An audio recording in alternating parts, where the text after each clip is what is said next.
So I've been very involved in sorting out my father's affairs following his death 2 months ago. Not only his will, but in particular the family grave. I want the inscription, his memorial, to go on the family gravestone, despite some of the problems that have been created by its being moved by the Salford Borough Council, as it was once called.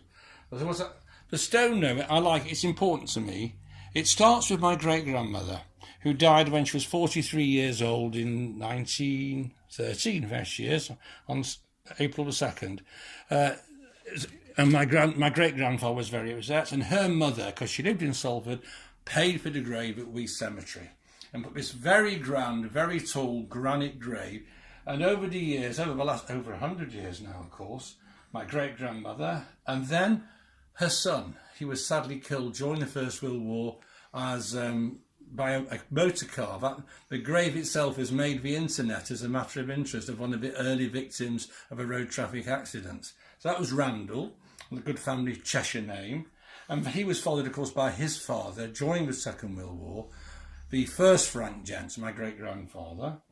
And then in 1948, my sister Stella, who was 10 months old, she was buried in the grave. And that was the last burial. My grandfather thought he would be buried here, but in fact he's buried down here in Devon.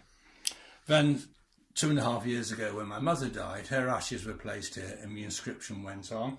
And so these various family connections for over 100 years, to me it's become a sort of symbol of family. I'd like, in fact, my grandfather's name to go nearby, and my name before long.